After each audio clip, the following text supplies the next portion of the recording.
Alerta gatilho. Exatamente, esse vídeo já vai começar assim porque hoje eu vou ler histórias cabulosas de segredos de família e se você tem alguma questão dentro da sua família que você não consegue lidar, que é difícil para você, que você ainda não chegou ao fundo dela, que te causa algum tipo de trauma, não assista esse vídeo, porque ele pode ser um gatilho para você e pode te causar sofrimento. Então não assista. Vai assistir o que a gente lançou terça-feira passada, que está muito divertido, engraçado e com histórias tão cabulosas quanto essas podem ser. Agora, se você ficou aqui até agora, isso significa que você quer assistir esse vídeo e que você está preparado para isso. Então aproveita que você já está preparado para isso, já se inscreve nesse canal, ativa o sininho e já fica aqui para assistir todos os outros vídeos que são tão bons quanto esse. Ativa logo, gente, se inscreve logo, aproveita que é de graça.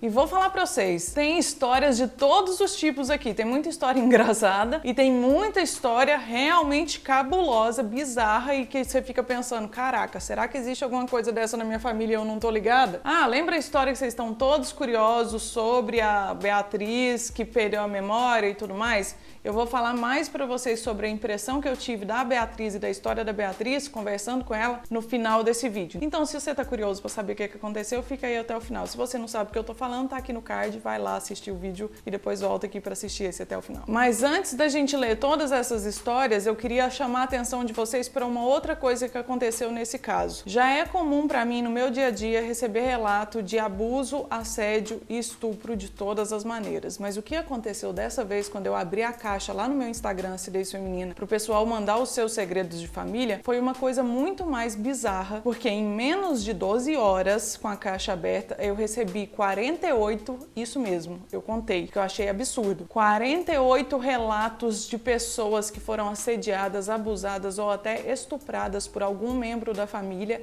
e que a família resolveu colocar debaixo do tapete a história e não ir atrás e não punir a pessoa. E essas 48 pessoas estavam dispostas a deixar eu contar a história aqui pra vocês no canal. Eu não vou contar elas porque eu acho que é muito gatilho um atrás do outro. E eu só tô te contando isso e só vou te contar essa história, essa única história, porque eu quero te pedir encarecidamente para toda vez que você for entrar no assunto, mesmo que seja dentro da sua própria cabeça, de educação sexual nas escolas, você lembrar desses 48 casos que eu tô te falando aqui e entender que muitas dessas pessoas gostariam de ter denunciado, gostariam de ter essas pessoas punidas e gostariam de ter tido apoio e não tiveram. E eu não consigo deixar de atrelar uma coisa à outra a essa história de a família tradicional, conservadora, brasileira, não quer que tenha educação sexual na escola, exatamente para que a pessoa que foi assediada ou abusada não se sinta capaz e forte o suficiente para ir denunciar o tio, o primo, o irmão, o avô, porque o que teve de história de avô que abusou, vocês não estão ligados, numa delegacia para fazer esse cara pagar. Então todo mundo coloca isso debaixo do tapete e esse cara continua fazendo isso com outras pessoas, essas outras mulheres, essas outras crianças,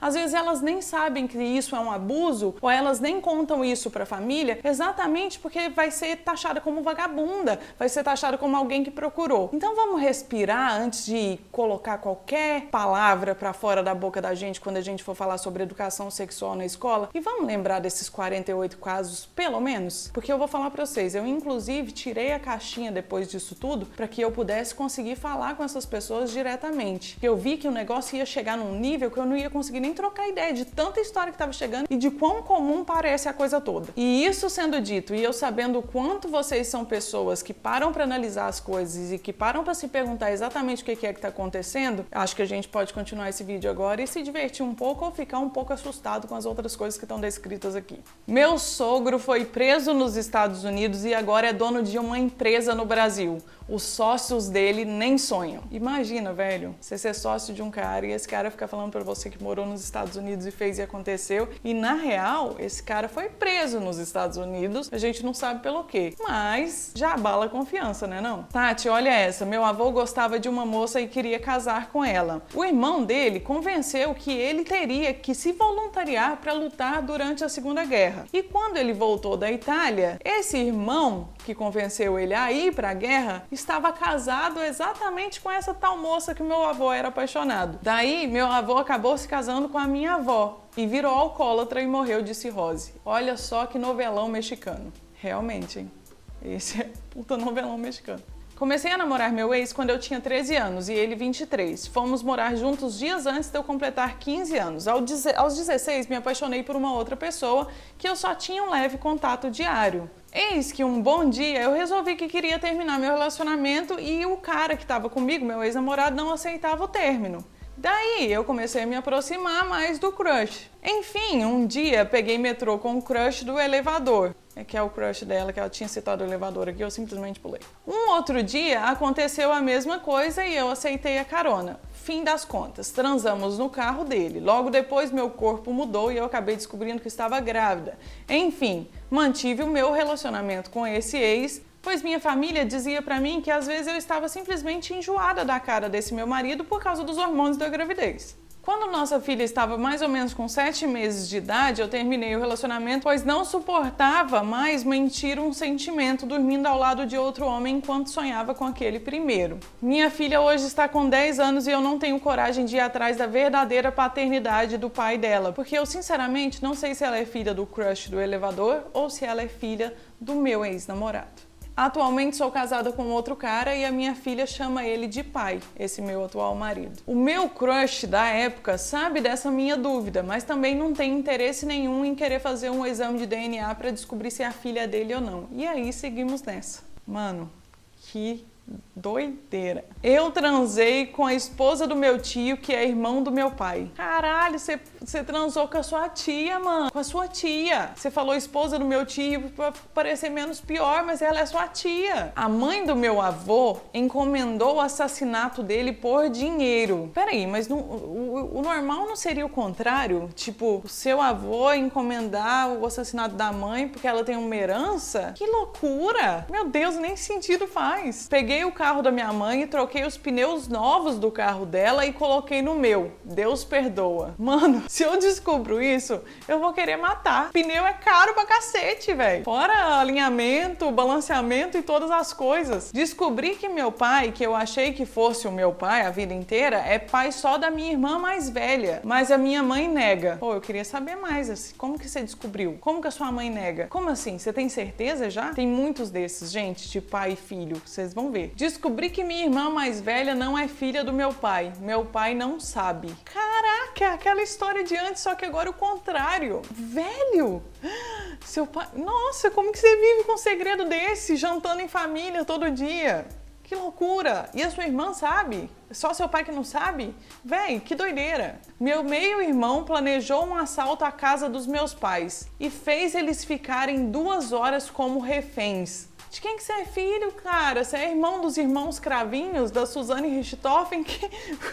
Eu achei muito bom isso aqui, porque logo depois ele escreveu assim: foi nesse dia que eu passei a ser o filho preferido da casa. Soube que meu avô matou uma pessoa e já ficou preso por isso. Imagina, você saber que seu avô é um assassino? Meu Deus. Meu pai teve um filho antes do casamento e eu só soube disso com 22 anos. Atualmente tenho 24. Esse aqui deve ter sido a Anitta que mandou, né? Porque aconteceu com ela exatamente a mesma coisa outro dia. Minha prima fez tratamento hormonal para ter uma criança, que é um menino, mas ela diz pra todo mundo que não fez e que foi só novena. Ela fez uma novena, não fez tratamento hormonal, e aí, meu Deus, foi agraciada com esse milagre. Porém, ela mente pra todo mundo que fez... Não, gente, por quê? Por quê, cara? Por quê? O pai da minha mãe comprou a mulher em troca de um terreno. Isso quando ele tinha 33 anos e ela com 14. Então, deixa eu entender. Ele deu um terreno, como... É aquele negócio de dote, não é não? Que existia antigamente? Não, ele tá certo, é o dote. Ele pagou pra ter o casamento com uma menor de idade, uma pré-adolescente, um adolescente. Se bem que se foi há 70 anos atrás, isso não era tão incomum assim, né? Tem um tio que compra dólar, esconde debaixo do guarda-roupa pra não dividir com a atual esposa. É nesse momento que todo mundo que é casado com um cara, que compra dólar de vez em quando, ou que nem compra dólar, vai sair dando aquela faxina no guarda-roupa. Eu mesmo vou fazer, porque vai que tá falando de mim aqui. Ô, Áureo, sempre soube das traições do meu pai, mas presenciar minha mãe beijando o amante foi foda. Ah, pensa pelo lado positivo. Tá todo mundo fazendo o que todo mundo faz. Tipo, ela tá fazendo o que seu pai faz, seu pai tá fazendo o que ela faz, e eles devem estar de boa com isso, né? Sei que minha prima é adotada, descobri por terceiros e não sei se ela sabe. Ninguém nunca fala sobre nada. Eu fico pensando, essas pessoas foram adotadas e não sabem, e tem tipo 30 anos, e aí de repente ela descobre, mano, você deve viver tipo o show de Truman, né? Tipo, cara, minha vida inteira foi uma mentira. A família inteira sabe que meu tio tem um filho de 14 anos fora do casamento. A mulher dele não. Todo mundo sabe e a mulher dele não sabe. Meu Deus do céu. Minha avó era garota de programa e toda a minha família esconde, mas eu sei. Mano! Imagina que doido você ter uma avó que era garota de programa. Meu avô matou um cara por ciúmes da minha avó e é foragido da polícia da cidade que isso ocorreu. Então seu avô matou um cara, mudou de cidade com a família inteira e é foragido da polícia até hoje? Gente, que avós é esse que vocês têm? É o segundo avô assassino que a gente vê por aqui. Tenho 2 primos que não sei se foram adotados ou comprados. Eles não sabem disso. Como assim comprados? As pessoas realmente compram crianças? Mano, e 2? Eles são gêmeos? Que loucura! Vivi 21 anos da minha vida achando que era filha única. O doador de esperma me abortou quando eu tinha 6 anos e nunca mais ouvi falar dele. 4 anos atrás, num grupo de brechó no Facebook, uma menina me chamou no Messenger perguntando quem era o meu pai, dizendo que eles procuravam uma irmã com o meu nome e com a minha idade e que eu era muito igual a alguma das irmãs dela. Aí descobrimos que a minha mãe foi amante do pai dessa menina do grupo do WhatsApp por 17 anos. Ele iludia minha mãe com a promessa de que vou largar a minha esposa, não tenho mais nada com ela. Só que ele teve mais 2 filhos com a esposa dele depois dessa história toda. Enfim, quando eu tinha 6 anos, minha mãe deu um basta na história e foi aí que o doador de esperma desapareceu da minha vida. Enfim, acabei ganhando 7 irmãos e 14 sobrinhos nesse dia. Imagina você tá num grupo do Facebook de brechó e do nada você descobre quem é seu pai. Não apenas isso, você descobre toda a história da vida da sua mãe praticamente e você ainda descobre que você tem 7 irmãos e 14 sobrinhos. Agora eu vou contar pra vocês uma das histórias de abuso que o pessoal me relatou. Então, mais uma vez, alerta de gatilho. Fui abusada sexualmente pelo padrasto do meu pai. Anteriormente, a enteada dele, meia-irmã do meu pai, assim que se casou, há uns 15 anos atrás, contou que ele fazia isso com ela e ninguém acreditou. Há mais ou menos uns 7 anos, eu contei pra minha família que eu também passei por isso com esse mesmo cara. Obviamente, por ser a segunda pessoa a reclamar dessa atitude, eles acreditaram. Foram conversar com ele e ele admitiu tudo friamente na frente de todo mundo. Depois que a bomba estourou na minha família, mais ou menos umas outras 15 meninas começaram a falar que ele tinha tentado ou feito alguma coisa com elas. E provavelmente, se eu não tivesse contado, elas também não teriam abrido a boca. Detalhe, eu tinha 13 anos quando eu contei. E as outras meninas tinham entre 16 e 20 anos quando resolveram contar. Porém, na época, eles não deixaram nenhuma de nós denunciar o cara por conta do psicológico da minha avó. A avó era a mulher do cara que abusou dela. Já me falaram que alguma dessas meninas denunciou. Eu não fiquei sabendo quem foi ou quando aconteceu. Como eu era muito nova, contei e acabei deixando pra lá. Não fiz denúncia nem nada. Deixei a cargo dos meus pais. E até hoje não sei se deu algum BO pra ele ou não. Só sei que ele está casado com uma outra mulher e morando nessa mesma cidade. Dos 48 casos que eu li, esse aqui foi o único em que a menina falou que eles acreditaram nela. Mas você percebeu que ficou bem claro que eles só acreditaram na história dela porque já tinha aparecido uma outra pessoa antes dela que ninguém tinha acreditado? Então assim, velho, acredite, denuncie, porque os caras que fazem isso com uma pessoa vão fazer com as outras pessoas. Se não é por você, pelo menos previna que isso não aconteça com suas primas, com suas irmãs, com as suas tias ou com colegas das suas primas, tias e amigas e etc. Agora eu vou contar a última história que faz uma ligação com a história da Bia e depois vou contar pra vocês o que eu achei da história da Bia lá que perdeu a memória. Uma prima minha foi mãe adolescente e as outras primas mais velhas estavam planejando pegar a cria dela, que é a filha dela no caso, só que isso não aconteceu porque o meu tio, pai das mais velhas, ficou pistola com isso e não deixou rolar. Mas no fim isso deu uma rachada na família e até hoje eles não se falam mais. É basicamente a história que a Bia, que perdeu a memória, acha que aconteceu com ela, né?